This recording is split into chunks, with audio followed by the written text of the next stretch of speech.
Well, look at this. The US has vetoed a ceasefire by the UN. And for some reason, because the United States has all the power on the UN Security Council, their single veto means that there's not going to be any ceasefire, even though majority of the Security Council voted in favor of it. Well, let's get more from France 24's Jessica Le Masurier, who joins us from the UN headquarters in New York. Jess, just tell us what happened there at the UN Security Council and what reasons the United States gave for its third veto of a resolution. Well, we saw Linda Thomas-Greenfield raise her hand to veto this resolution on behalf of the United States. And we saw quite... You would think that with Biden criticizing the Israeli government and saying that their assault on Rafah is over the top, that he would be in support of a ceasefire. But it seems like it's actually a lie, which is kind of obvious. It's like that PR stunt he did with the King of Jordan.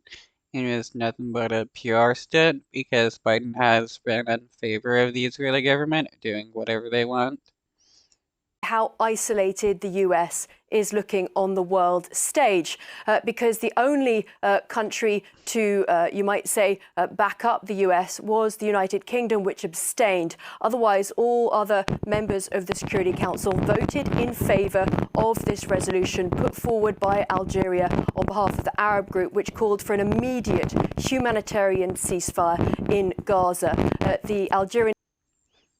Yeah, and what, the UK is another nation where like the main leaders pretend to be what the Israeli government is doing, and then in situations like these they will veto any kind of ceasefire or any kind of criticism against the Israeli government, because it's all it is just people pretending to be against what the Israeli government is doing so that they can keep up their approval ratings. Especially in a case with Biden, whose approval ratings has been dropping since he has been showing his support of being a shitty-ass Zionist. Ambassador really made a strong case for his resolution. You quoted him. He also said that, you know, failing to back this resolution was agreeing to the starvation of Palestinians in the Gaza Strip. So we are seeing the US looking increasingly... Can we honestly admit that, like, being a Zionist is, like, just as bad as being a Nazi? They both act the same. They both want the same, genocide and mass murder. You know, Zionists are okay with the genocide of Palestinians. Nazis are okay with the genocide of Jewish people. Increasingly isolated here. We also heard some very strong words from the Russian ambassador and the Chinese ambassador. The Russian ambassador said, look, now we have almost 30,000 Palestinians dead, and time is really of the essence. If the Security Council had passed the resolution that Russia put forward shortly after the start of the war, when only 1,000 Palestinians were dead, then all of those thousands of lives could have been saved, he said. And the Chinese... But the US would have still vetoed the ceasefire, and being that they somehow have unilateral control over the UN Security Council, it would have been voted down and nothing would have happened.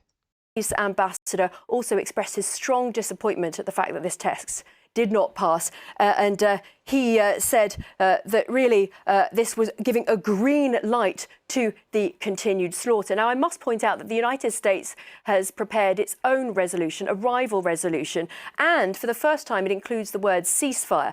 But I must emphasise that it does not call for an immediate ceasefire. It calls for the conditions to be right beforehand. And at the moment, this text is still in circulation. It needs to be negotiated, and it's not clear if or when it would come to a vote. OK, well, thank you very much indeed for bringing us all the latest there from